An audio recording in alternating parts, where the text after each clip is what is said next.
बच्चा party, this is Ankit from Eco Sikho and हम लोग आ चुके हैं स्टैटिस्टिक्स के ऊपर एक नया वीडियो लेकर। इस वीडियो में हम लोग डिस्कस करने वाले हैं क्लास 11th के स्टैटिस्टिक्स के सिलेबस के हिसाब से चैप्टर नंबर 8, जो कि है आप लोग का अरिथमेटिक में। ठीक है। सो स्टार्ट करते हैं डिस्कशन। एंड ये एक वन शॉट वीडियो होने वाला है, जिसमें मेरा ऑब्जेक्टिव होने वाला है कि आप लोग को ये जो स्क्रीन में 15 अलग अलग चीजें दिखा रही हैं, इसको हम लोग आज डिस्कस करें। ठीक है। सो हम लोग क्या क्या कवर करने वाले हैं, हम लोग डिस्कस करने वाले हैं सेंट्रल टेंडेंसी होता क्या है, एवरेजेस के कितने टाइप्स हैं, इसके ऑब्जेक्टिव्स क्या है, कौन से एवरेज को हम लोग अच्छा एवरेज बोलते हैं। ठीक है। ये सारी चीजों के बारे में आज के हम लोग इस वन शॉट वीडियो में डिस्कस करने वाला है। So without any further Rideau start करते हैं आज का डिस्कशन। सो चलिए स्टार्ट करते हैं आज का नया वीडियो। तो सबसे पहला चीज, सेंट्रल टेंडेंसी का मतलब क्या होता है। ठीक है। मेनी टाइम हम लोग कंफ्यूज हो जाते हैं कि सर ये सेंट्रल टेंडेंसी होता क्या है। ठीक है। हम लोग डिस्कस कर रहे हैं स्टैटिस्टिक्स। ठीक है। एंड स्टैटिस्टिक्स में सबसे इंपॉर्टेंट चीज होता है डेटा। ठीक है। Whatever we are doing, we are playing with data. हम लोग डेटा के साथ खेल रहे हैं, हम लोग डेटा को समराइज कर रहे हैं, हम लोग डेटा को कॉम्प्रेस कर रहे हैं, छोटा कर रहे हैं, उससे कुछ इंटरप्रिटेशन निकाल रहे हैं। ये सारा एक्टिविटीज हम लोग डेटा के साथ करते जा रहे हैं कंटिन्यूसली नॉन स्टॉप। ठीक है। सो सेंट्रल टेंडेंसी क्या होता है बच्चा, कि लेट से आपके पास बहुत सारा नंबर। ठीक है। आपने अपने स्कूल में बच्चों ने इकोनॉमिक्स में कितना स्कोर किया, आपका स्कूल में आपके क्लास में 60 बच्चे हैं। ठीक है। तो ये 60 अलग अलग बच्चे इकोनॉमिक्स में कितना स्कोर किए, आप वो डेटा को कलेक्ट करके लेकर आते हैं। ठीक है। तो किसी बच्चे का आउट ऑफ 100 50 है, किसी का 80 है, किसी का 90 है, किसी का 100 है, किसी का 10 है, किसी का 20 है। ये 60 डिफरेंट बच्चों का अलग अलग स्कोर्स है। ठीक है। अगर आपके क्लास टीचर को जानना है कि भैया इतने सारे बच्चों का अलग अलग स्कोर्स मैं क्या करूंगी, give me a number that will represent the entire thing, तो उस नंबर को बोला जाता है सेंट्रल टेंडेंसी। ठीक है। सो आई होप आप लोगों को सेंट्रल टेंडेंसी का कॉन्सेप्ट समझ में आया होगा। ठीक है। तो बहुत सारे नंबर्स को अगर मैं सिर्फ एक ही नंबर से रिप्रेजेंट करना चाहता हूं, तो उस एक नंबर को हम लोग बोलते हैं सेंट्रल टेंडेंसी। ठीक है। सो ये था आपके सेंट्रल टेंडेंसी के बारे में। सेंट्रल टेंडेंसी एक ऐसा सिंगल वैल्यू है जो कि मेरे एंटायर डेटा सेट को रिप्रेजेंट करता है, उसको मैं बोलता हूँ central tendency. So that was the first one. Let's talk about the different types of averages. ठीक है। सो स्टैटिस्टिक्स में जनरली एवरेजेस आपके तीन टाइप के होते हैं। ठीक है। ये तीन टाइप क्या क्या है। ठीक है। सबसे पहला है आप लोग का मैथमेटिकल एवरेज। ठीक है। फिर दूसरा है आप लोग का पोजिशनल एवरेज। एंड फिर तीसरा है आप लोग का कमर्शियल एवरेज। मैथमेटिकल एवरेज फिर से तीन टाइप्स के। ठीक है। ये तीन टाइप क्या क्या है।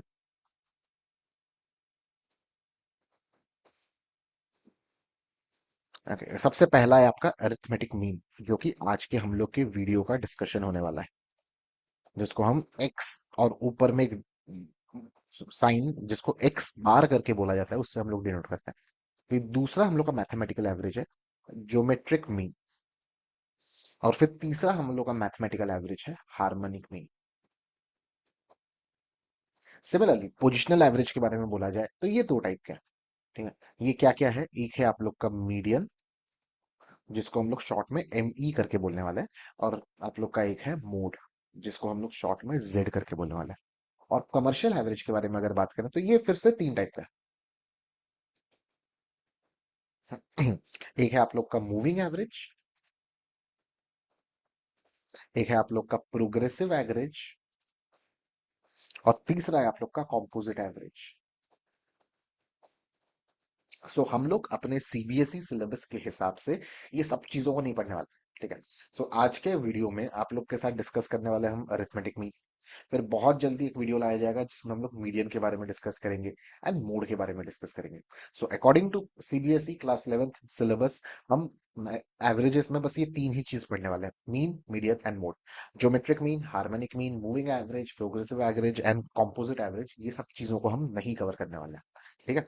सो आई होप आप लोग को एवरेजेस के बारे में समझ में आया हो। एवरेजेस है क्या, ये सेंट्रल टेंडेंसी का एक दूसरा नाम। ठीक है। और सेंट्रल टेंडेंसी क्या है, बहुत सारा डेटा सेट को अगर मैं एक सिंगल नंबर से रिप्रेजेंट करना चाहता हूँ, मैं उसको बोलता हूँ एक सेंट्रल टेंडेंसी। ठीक है। सो मूव करते हैं and let us talk about the objectives of averages. कि हम ये जो एवरेज निकालते हैं कि सर आपके पास 50-60 बच्चों का अलग अलग स्कोर था, लेकिन आप एक ही स्कोर सबको रिप्रेजेंट कर रहे हो, तो उसके पीछे का ऑब्जेक्टिव क्या, आप करना क्या चाहते हो, ठीक है। तो let's talk about the objectives. So मैं करना क्या चाहता हूँ, सबसे पहला चीज मैं यही चाहता हूँ कि मेरे पास जो इतने सारे नंबर्स है ना, मैं ये इतने सारे नंबर्स को एक ही नंबर से रिप्रेजेंट करूं, मैं ये करना चाहता हूँ, ठीक है। सो सबसे पहला ऑब्जेक्टिव, इसको टाइप कर देते हैं, बेटर होगा, ठीक है। सो सबसे पहला हम लोग का इसके पीछे का ऑब्जेक्टिव होता है to present huge data in summarised form. ठीक है, बहुत सारा डेटा है, 60 अलग अलग बच्चों का मेरे पास स्कोर है, 60 अलग अलग स्टूडेंट्स का। तो ये सारे बच्चों का स्कोर्स को मैं एक समराइज्ड फॉर्म में अगर रिप्रेजेंट करना चाहता हूँ, तो फिर मैं क्या कर रहा हूँ, मैं एवरेज करूंगा, ठीक है। So that is my first objective. Moving to the second objective. The second objective is that कि जब मैं एवरेजेस निकालता हूँ, तब मेरे लिए कंपैरिजन हो जाता है easy, to make comparison easier, ठीक है। फिर तीसरा ऑब्जेक्टिव क्या है, एवरेजेस निकालने के मतलब मैं डिसीजंस बना पाऊंगा, to help in decision making. Because मैं एवरेजेस निकाल पा रहा हूं, तो अब मैं कुछ डिसीजंस ले पाऊंगा। फॉर एग्जाम्पल, आपके स्कूल के प्रिंसिपल ने आपके क्लास के 60 अलग अलग बच्चों का एवरेज मांगा। आपके क्लास टीचर को मांगा कि इकोनॉमिक्स के स्कोर में ये बच्चों का कितना आया है, आप उसको एवरेज करके बताइए, ठीक है। सो आपकी टीचर ने उनको एवरेज करके बता दिया कि बच्चों का 75 आया आउट ऑफ 100। तो प्रिंसिपल यहाँ पे क्या करेगी, प्रिंसिपल यहाँ पे कंपेयर कर पाएगी कि अरे पिछले साल तो ये स्कोर 85 था, इस साल ये स्कोर 75 हो गया, तो ये कम हो गया है। तो ये कम क्यों हुआ है, बिकॉज ऑफ सम रीजंस। तो यहाँ पे principal will be able to make some decisions. So objective क्या है एवरेज का, ऑब्जेक्टिव यही है कि मेरे को डिसीजंस लेने में हेल्प करता है। फिर चौथा ऑब्जेक्टिव क्या है, to help us know about a universe from a sample. So sample universe, I hope आप लोग को ये सारा चीज पता हो, ठीक है। तो अगर 60 अलग अलग बच्चे हैं, तो मैं उनको यूनिवर्स बोलता हूँ। और अगर ये 60 अलग अलग बच्चों में से मैं रैंडमली 5 बच्चों को चूज कर रहा हूँ, तो मैं ये 5 बच्चों को सैंपल बोलता हूँ। तो अगर मैं ये 5 बच्चों का एवरेज निकालूं, तो उसके बलबूते पे मैं ये 60 बच्चों के बारे में भी कुछ कुछ बोल सकता हूँ, ठीक है। क्लासरूम का एग्जाम्पल तो बहुत छोटा सा एग्जाम्पल है, अगर हम इंडिया के बारे में बात करें, ठीक है, कि इंडियन सिटीजन्स का क्या राय है अबाउट द करंट गवर्नमेंट, ठीक है, कि नरेंद्र मोदी की जो सरकार है उनको लेकर इंडियन सिटीजन्स का क्या ओपिनियन है, ठीक है। तो इट इज नॉट पॉसिबल कि मैं इंडिया के 140 करोड़ लोगों के पास जाके उनसे ये सवाल पूछूं। तो मैं क्या करता हूँ, मेरे आसपास के 100 लोगों से पूछ लेता हूँ, और ये 100 लोगों के आंसर के बेसिस में मैं बोलता हूँ कि ठीक है, पूरे देश की जनता का ये मानना है कि the government is doing a good job, ठीक है। So that is the fourth objective, to help us know about the universe from a sample. इसके फिफ्थ ऑब्जेक्टिव के बारे में बात करें, टू ट्रेस मैथमेटिकल रिलेशन, ठीक है। तो एवरेजेस को निकालने के पीछे का एक ऑब्जेक्टिव ये भी होता है कि बहुत बार मैं मैथमेटिकल रिलेशनशिप एस्टेब्लिश नहीं कर पाता, ठीक है।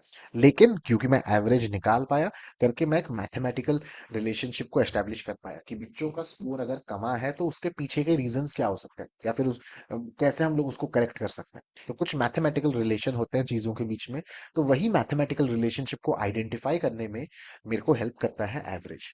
एंड फाइनली, एवरेजेस के पीछे का ऑब्जेक्टिव क्या है, कि averages helps as a base for computing other measures, ठीक है।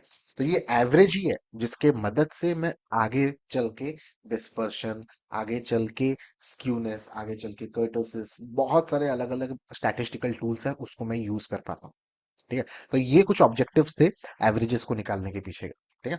तो चलिए उसके बाद हम लोग बढ़ते हैं कि सर सेंट्रल टेंडेंसी या फिर एवरेज का बहुत सारे अलग अलग टाइप के निकाल सकते हो। ये आप लोग को स्क्रीन में जो कुछ भी दिख रहा है, ये सारे के सारे एवरेजेस ही हैं। तो एवरेजेस को निकालने का तो बहुत सारा अलग अलग तरीका है, लेकिन आप किस एवरेज को एक अच्छा एवरेज बोलोगे, ठीक है। तो कौन से सेंट्रल टेंडेंसी को हम लोग एक गुड मेजर बोलेंगे, उसके बारे में हम बात करने वाले हैं, ठीक है। सो नेक्स्ट इज कहाँ गया मेरा पेन, ये रहा। Next is, let us talk about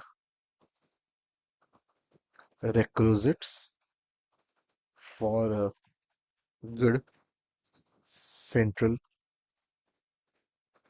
tendency. कौन से सेंट्रल टेंडेंसी को हम एक अच्छा सेंट्रल टेंडेंसी बोलेंगे, उसी के बारे में डिस्कशन चल रहा है, ठीक है। चलिए। तो सबसे पहला, मैं जो कुछ भी निकाल रहा हूँ वो रिजिडली डिफाइंड होना चाहिए।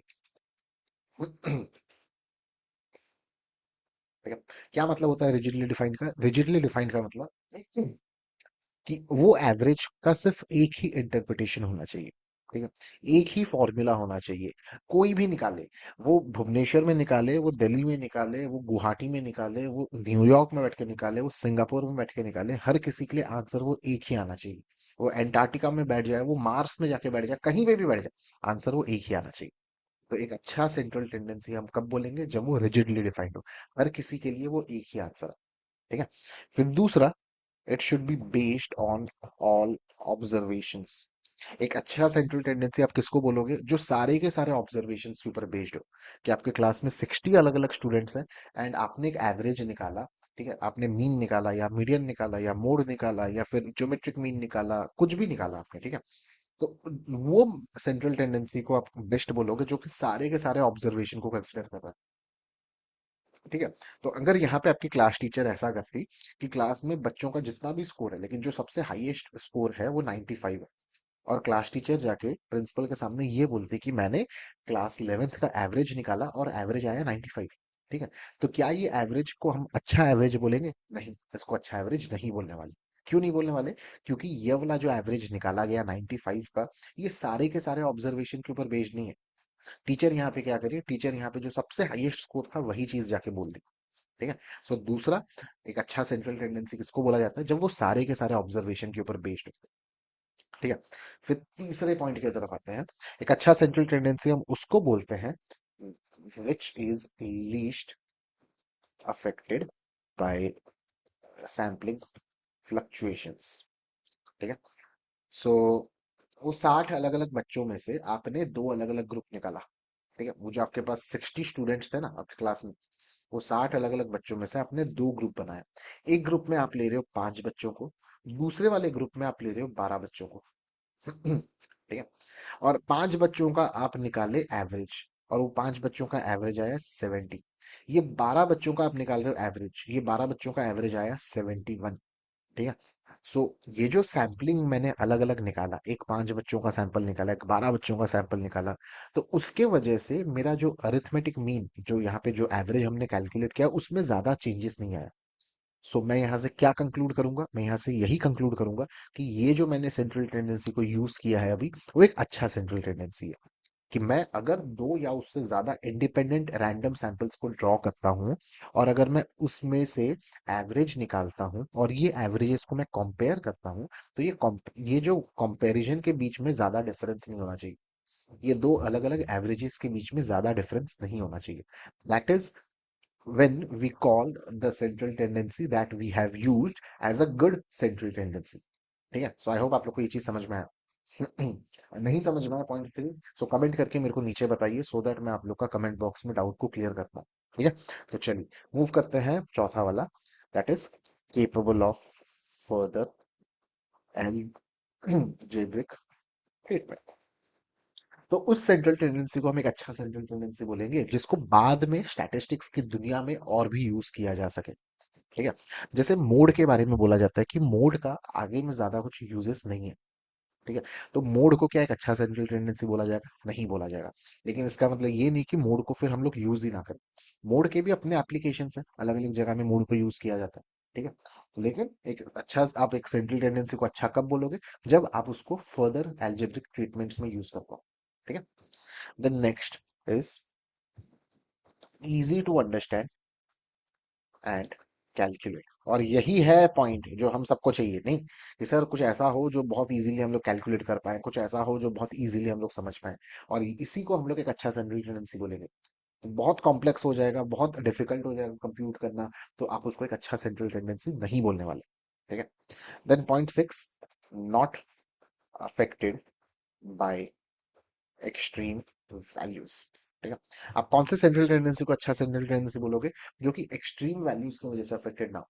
तो आपके क्लासरूम में जो टेस्ट किया गया उसमें किसी बच्चे का लोएस्ट स्कोर है 2, हाईएस्ट स्कोर है 95, और ज्यादातर बच्चे यहीं पर बीच में है। ठीक है। इकोनॉमिक्स का स्कोर जो आप जिसका एग्जांपल हम ले रहे थे, ठीक है, 60 बच्चों का टेस्ट हुआ था।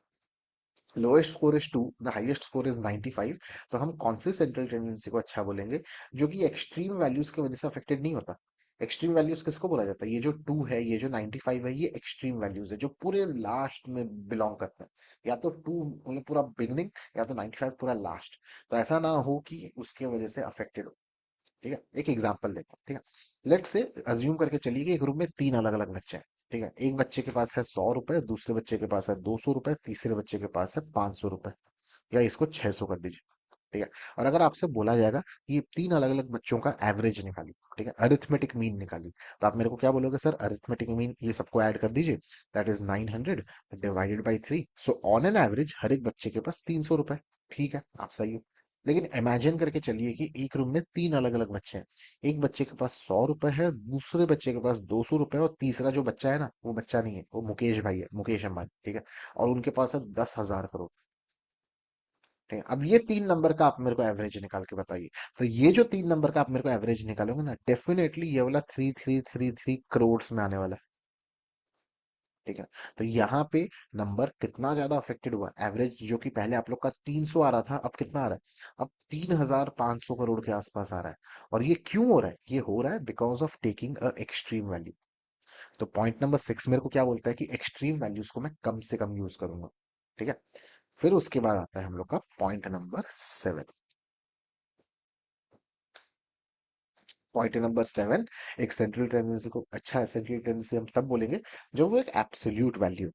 ठीक है, एब्सोल्यूट वैल्यू का मतलब यही है कि वो परसेंटेज में एक्सप्रेस ना किया गया हो। ठीक है, तो सेंट्रल टेंडेंसी का जो कुछ भी आप निकाले वो परसेंटेज के फॉर्म्स में ना हो, वो एक एब्सोल्यूट नंबर है। ठीक है? तो ये कुछ पॉइंट्स थे जिसके बेसिस में मैं बोलता हूँ एक सेंट्रल टेंडेंसी अच्छा है कि नहीं। ठीक है, so that was the point number 4। चलो, आते हैं नेक्स्ट की तरफ, that is arithmetic mean and it's type. ठीक है, तो सबसे पहला जो हम लोग मैथमेटिकल एवरेज आज पढ़ने वाले हैं आज के इस वीडियो में, that will B arithmetic mean. ठीक है, सो अरिथमेटिक मीन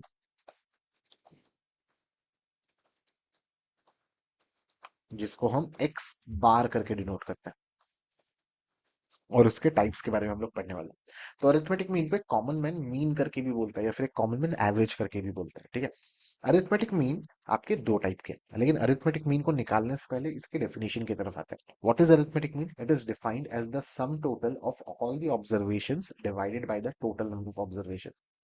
ठीक है, सर आपने क्या क्या कह दिया? मैं ये कहा कि arithmetic mean is some total of all the observations divided by total number of observations.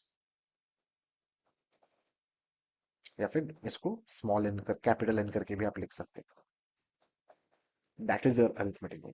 So arithmetic mean is the sum total of all the observations divided by total number of observations. ठीक है, arithmetic mean हम लोग दो अलग अलग type के पढ़ने वाले हैं। हम देखने वाले हैं about something known as a simple mean, and हम देखने वाले हैं something known as a weighted mean. ठीक है, तो सबसे पहला सिंपल मीन के साथ शुरुआत करते हैं। और सिंपल मीन में बच्चा आप लोग को 3 अलग अलग सीरीज के बारे में बात किया जाएगा। ठीक है, तो let us talk about simple arithmetic mean. Simple arithmetic mean में आपको 3 अलग अलग सीरीज दिखाया जाएगा। एक आपको बताया जाएगा अबाउट इंडिविजुअल सीरीज, एक आपको हम डिस्कस करने वाले हैं अबाउट डिस्क्रीट सीरीज, और तीसरा हम लोग डिस्कस करने वाले हैं अबाउट कंटिन्यूअस सीरीज। ठीक है, इंडिविजुअल सीरीज में हम 3 अलग अलग मेथड्स को देखेंगे।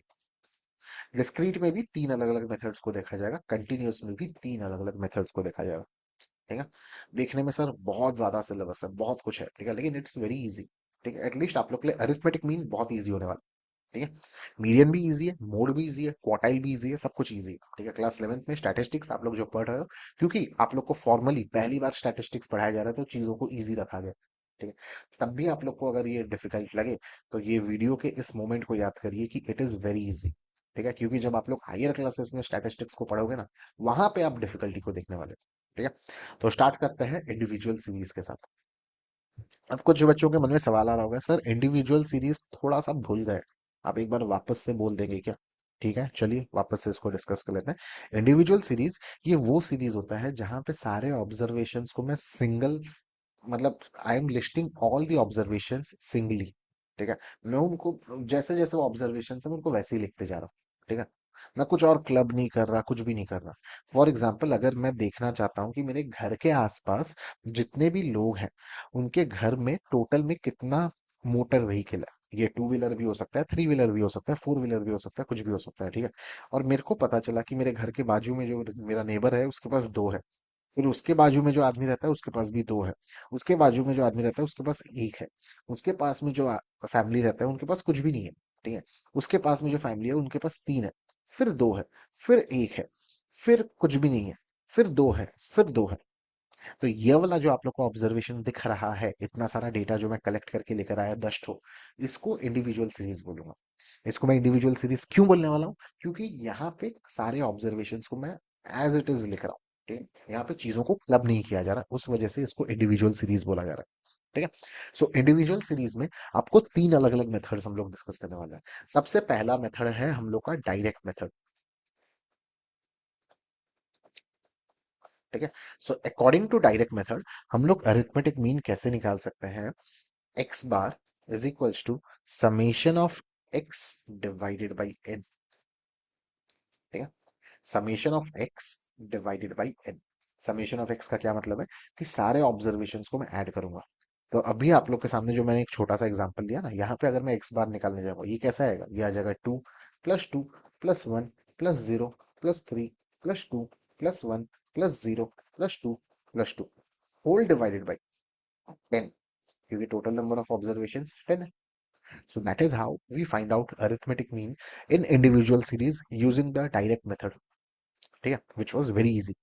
मूव करते हैं हम लोग सेकेंड वाले मेथड की तरफ, जिसका नाम है शॉर्टकट मेथड।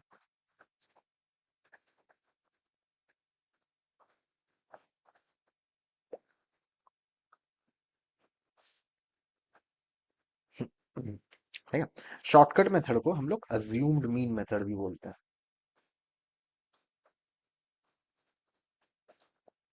शॉर्टकट मेथड के हिसाब से हम लोग कैसे निकालते हैं X bar is equals to A plus summation of D divided by N. अब मन में एक सवाल आ रहा होगा, सर ये ए क्या है, ये डी क्या है, ठीक है। एन का मतलब तो हमें पता ही है, टोटल नंबर ऑफ ऑब्जर्वेशन होता है, but what is this A and what is this D, ठीक है। सो ये जो यहाँ पे आप लोग को ए दिख रहा है, ए ही है आप लोग का अज्यूम्ड मीन। और ये जो आप लोग को डी दिख रहा है, डी को हम बोलते हैं डेविएशन। एंड शॉर्टकट मेथड जिसको अज्यूम्ड मीन मेथड भी बोला जाता है, उसको डेविएशन मेथड भी हम बोलते हैं, ठीक है। अब सर ये डेविएशन कैसे निकाला जाता है, डेविएशन आपका एक्स माइनस ए, ठीक है। चलिए इसको समझते हैं यूजिंग द सेम एग्जांपल जो आप लोग को साइड में यहाँ पे दिख रहा है, ठीक है। एंड यूज करते हैं ग्रीन कलर का पेन। ठीक। यहाँ पे कुछ बच्चे बोलेंगे सर बहुत कॉम्प्लिकेटेड है, ठीक है। तो एक काम करिए, जो आप लोग को ऑब्जर्वेशन दिख रहा है ना, ये ऑब्जर्वेशन में से कोई भी एक नंबर वो बीच में हो, कुछ भी हो, आप किसी भी एक नंबर को चूज करिए और उसको बोलिए कि let us assume this is my mean. क्योंकि आप अज्यूम करके चल रही हो, आपका मीन है करके ये आपका अज्यूम्ड मीन हो जाता है, ठीक है। तो हमको ए मिल गया, ठीक है। ये जो फॉर्मूला है, फॉर्मूला में आपका A plus summation of D divided by N है, उसमें आपको ए मिल गया। सर ए आप वन लिए, मैं टू लेने से होता क्या होता, थ्री लेने से होता क्या होता, जीरो लेने से होता क्या होता। इनफैक्ट ये ऑब्जर्वेशन सेट में से आप कुछ भी नंबर को ए लीजिए चलेगा, डजेंट मैटर। नेक्स्ट मेरे को क्या निकालना है, नेक्स्ट मेरे को निकालना है डेविएशन का कॉलम। डेविएशन हम कैसे निकालते हैं, एक्स माइनस ए। सो यहाँ पे एक्स कितना है टू, माइनस ए कितना है one, so two minus one is one. फिर two minus one is one, फिर one minus one is zero, फिर zero minus one is minus one, फिर three minus one is two, फिर two minus one is one, फिर one minus one is zero, फिर zero minus one is minus one, two minus one is one, and finally two minus one is one, ठीक है। और ये सबका मेरे को समीशन चाहिए, ठीक है। सो सबका समीशन निकालने से पहले मेरे को दिख रहा है minus one plus one cut गया, ठीक है। और यहाँ पे कितना बचा, two plus one three plus one four plus one five. So using the formula that I have used, I get X bar is equals to A, जिसके जगह आप वन लिखने वाले हो, प्लस समेशन ऑफ डी कितना आया अभी हमारा, हमारा ये five, divided by total number of observation which is 10। So I got to know x bar is equals to 1 plus 0.5, which is 1.5, ठीक है। तो ये था आप लोग का दूसरा method which is the shortcut method, ठीक है। अब आते हैं तीसरे वाले मेथड की तरफ। तीसरे वाले मेथड का नाम क्या है? अंडर द इंडिविजुअल सीरीज, इसको हम बोलते हैं the step deviation method. Step deviation method. So step deviation method के अंडर में बच्चा फॉर्मूला हम यूज करते हैं X bar is equals to A plus summation of D dash, ठीक है, divided by N into C. This is the formula that we use. अब sir पिछले वाले फॉर्मूला में आपने ऑलरेडी ई के बारे में बोल दिया था, अब ये डी डैश क्या होता है? डी डैश का मतलब होता है स्टेप डेविएशन। जैसे डी का मतलब होता है डेविएशन, सिमिलरली डी डैश का मतलब होता है स्टेप डेविएशन। और स्टेप डेविएशन हम कैसे निकालते हैं? ये निकाला जाता है एक्स माइनस ए, जो कि आपका डेविएशन था, डिवाइडेड बाई सी, ठीक है। या फिर इसको बेटर होगा मैं अगर ऐसे लिख दूं, आई बिलीव डी बाई सी। तो आपने जो डेविएशन निकाला उसको एक सी से हम लोग को डिवाइड करना पड़ेगा। सर सी का मतलब क्या है? सी का मतलब है कॉमन फैक्टर, ठीक है। एंड इसको समझते हैं एक एग्जांपल की मदद से, ठीक है। सो लेट से मेरे को दिया गया है कुछ बच्चों का score out of 40 in a school examination. किसी बच्चे ने 25 रखा, किसी बच्चे ने 35 रखा, किसी बच्चे ने 40 रखा, किसी बच्चे ने 15 रखा, किसी बच्चे ने 30 रखा, किसी बच्चे ने फिर से 40 रखा, किसी बच्चे ने 35 रखा, 1 2 3 4 5 6 7, एक लास्ट स्कोर ले लेते हैं, किसी बच्चे ने 20 रखा, ठीक है। सो नेक्स्ट स्टेप में क्या करता हूँ, जब कभी मेरे को ये सारे ऑब्जर्वेशन से अरिथमेटिक मीन निकालना है, तो मैं किसी भी एक नंबर को चूज करता हूँ। मैं बोलता हूँ कि sir let's say this is my assumed mean.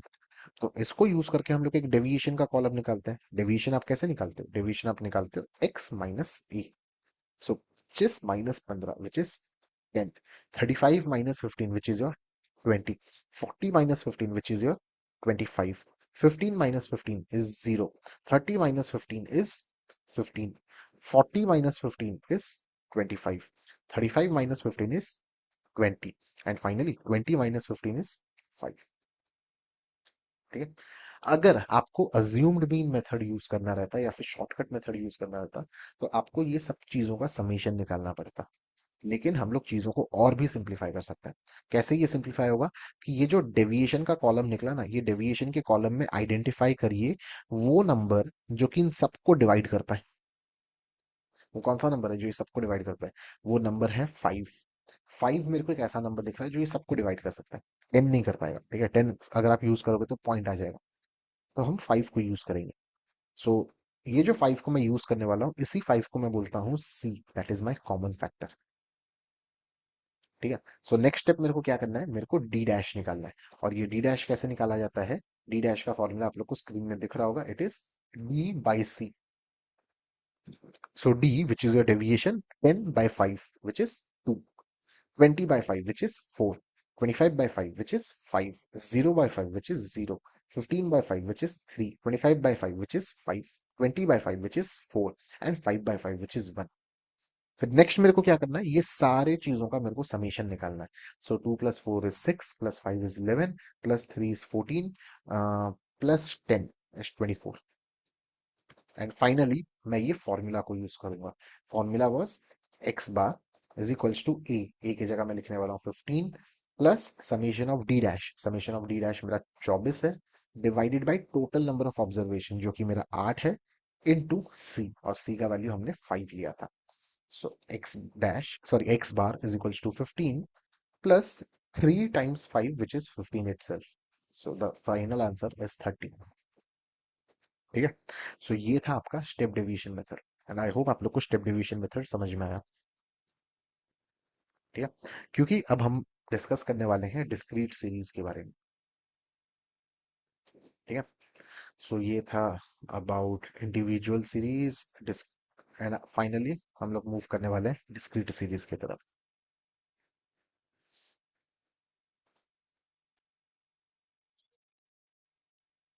So discrete series में भी हम लोग का 3 अलग अलग टाइप के मेथड्स को हम लोग यूज करने वाला है। But before moving to discrete series, समझ लेते हैं डिस्क्रीट सीरीज होता क्या है, ठीक है। सो ये जो मैंने एग्जांपल लिया था ना, चलिए इसी को कॉपी पेस्ट करते हैं एंड इसी को यूज करते हैं टू आइडेंटिफाई डिस्क्रीट सीरीज होता क्या। सो डिस्क्रीट सीरीज,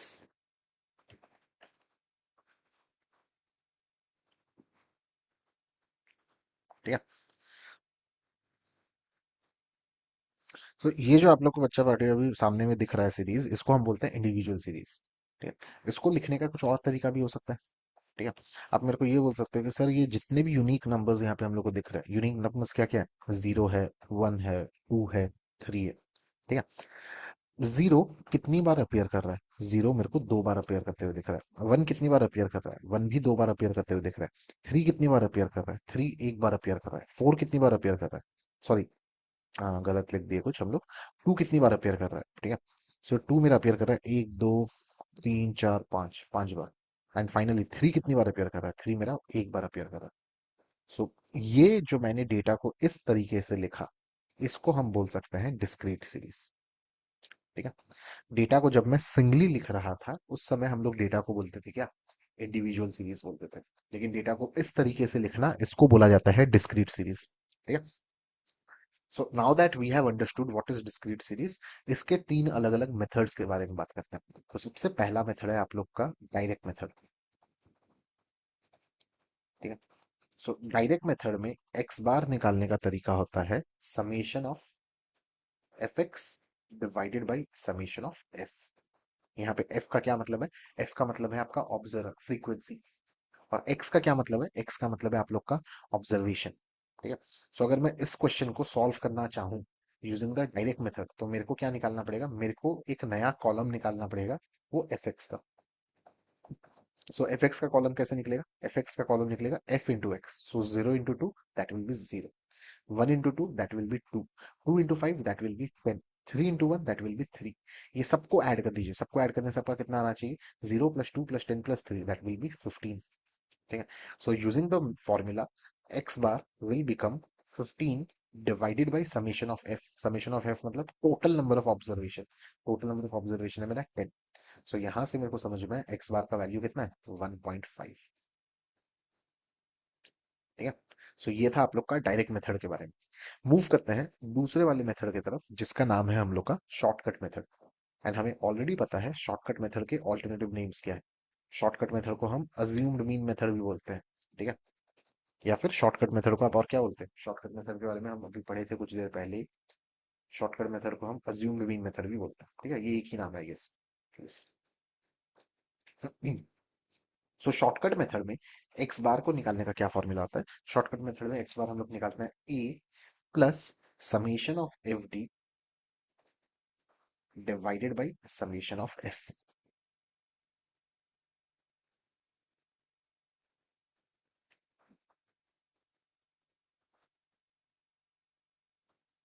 ठीक है। तो इस फॉर्मूला को समझते हैं, सर इस फॉर्मूला को आप कैसे यूज करोगे। So using my same example, 0 1 2 and 3, and frequency of 2 2 5 and 1। सबसे पहला चीज, मेरे को ये सारे नंबर में से कोई एक नंबर को चूज करना है जो मेरा एक अज्यूम्ड मीन होगा। एंड याद रखिए अज्यूम्ड मीन आप हमेशा ऑब्जर्वेशन से लोगे, आपका ऑब्जर्वेशन है एक्स। सो एक मिस्टेक हम लोग करते हैं कि ये फ्रीक्वेंसी से हम लोग ले लेते हैं, नहीं फ्रीक्वेंसी से हम नहीं लेंगे, ठीक है। फिर दूसरा, हमको डी निकालना पड़ेगा। ऑलरेडी हमको पता है डी क्या होता है, डी का मतलब होता है डेविएशन, और डेविएशन कैसे निकाला जाता है, एक्स माइनस ए, ठीक है। सो एक नया डी का कॉलम बनाते हैं, X minus A, zero minus two is minus two, one minus two is minus one, two minus two is zero, and three minus two is one. फिर मेरे को नेक्स्ट क्या चाहिए, मेरे को नेक्स्ट चाहिए एफ इंटू डी, ठीक है। So two into minus two will be minus four, two into minus one will be minus two, five into zero will be zero, and finally one into one will be one. According to the formula मेरे को ये F D का summation चाहिए। So minus four minus two is minus six, plus one is minus five. So मेरे पास अब सब कुछ है फॉर्मूला में यूज करने के लिए। सो मैं फाइनली बोल सकता हूँ X bar is equals to A की जगह हम लिखेंगे two, plus summation of F D जिसकी जगह हम लिखने वाले minus five, divided by summation of F जिसकी जगह हम लिखने वाले हैं 10। सो एक्स बार हो गया मेरा two minus 0.5, and finally X bar became 1.5। So that was my shortcut method. ठीक है, मूव करते हैं हमारे तीसरे मेथड की तरफ, जिसका नाम है स्टेप डिवीजन मेथड।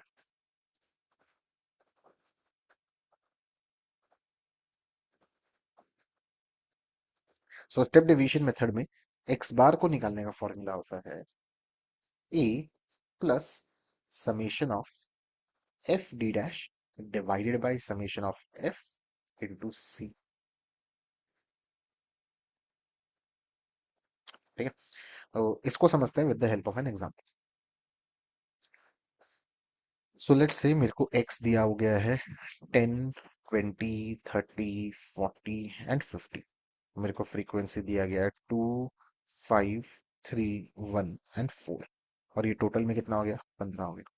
ठीक है, तो सबसे पहला टास्क मैं क्या करता हूँ, ये 5 अलग अलग जो ऑब्जर्वेशन मेरे को दिख रही है, 5 ऑब्जर्वेशन में से किसी भी एक ऑब्जर्वेशन को मैं अज्यूम्ड मीन लेने वाला।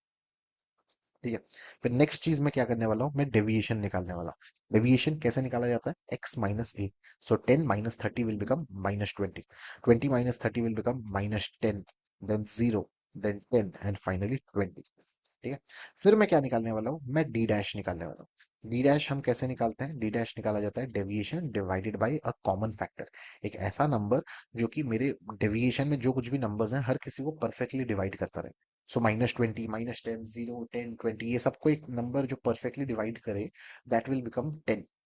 सो सी को मैं 10 अज्यूम करके चल सकता हूँ। तो अगर मैं सी को 10 अज्यूम करके चलूंगा, so it will become minus 20 by 10 which is minus 2, minus 1, 0, 1 and 2। Next मेरे को क्या चाहिए, according to the formula I need F D dash. ठीक है, so F into D dash मतलब ये दो अलग अलग कॉलम्स को मैं मल्टीप्लाई कर रहा हूँ। अगर आपके मन में सवाल चल रहा है कि सर आपको कैसे पता आपको एफ डी डैश चाहिए, तो मैंने सबसे पहले फॉर्मूला लिखा, और आपसे भी यही सजेस्ट किया जाएगा कुछ भी करने से पहले स्टैटिस्टिक्स में हमेशा एक फॉर्मूला को लिखिए सामने, और फिर फॉर्मूला आपको जो कुछ भी मांगेगा अकॉर्डिंगली वो चीज को निकालिए। सो एफ डी डैश निकालते हैं, so 2 into minus 2 will become minus 4, 5 into minus 1 will become minus 5, then 0, then 1 and finally 8। ठीक है, और ये सबको ऐड करिए, ये सबको ऐड करने से कितना हो जाएगा हमारा, 8 प्लस 1 9, 9 माइनस 9 विल बिकम 0। ठीक है, so now I have everything to use my formula. So मैं फॉर्मूला को यूज करता हूँ, X bar will be equals to 30 plus summation of F D dash जो कि है मेरा 0 divided by summation of F जो कि है मेरा 15 इनटू सी जो कि है मेरा 10। So 0 into 10 will become 0 divided by 15 will become 0. So finally x bar will become 30 plus 0. So x bar is equals to 30. ठीक है, सो दैट इज हाउ हमने यूज किया स्टेप डेविएशन मेथड को। ठीक है, सो होप तो यही था कि ये पूरा का पूरा चैप्टर को हम देखिए एक ही वीडियो में आज कवर करेंगे, लेकिन वीडियो काफी लेंथी होते जा रहा है। सो आपका बाकी का जो पोर्शंस बचा उसके लिए मैं एक सेकंड वीडियो को अपलोड करने वाला हूँ, जिसमें हम बात करने वाले हैं अबाउट कंटिन्यूस सीरीज, एंड हम लोग बात करने वाले हैं बेसिक वैल्यूज के बारे में। ठीक है, तो यहाँ से पार्ट पॉइंट नंबर 8 से हम लोग डिस्कस करने वाले हैं वीडियो नंबर 2। ठीक है, सो इस वीडियो के लिए इतना ही। आई होप आप लोग को समझ में आया हो। अगर कुछ भी नहीं समझ में आया, नीचे कमेंट करके बताइए कौन सा पार्ट समझ में नहीं आया, and I will respond to each and every of your comment. ठीक है, so thank you so much everyone, I will see you in the next one. Bye bye, take care.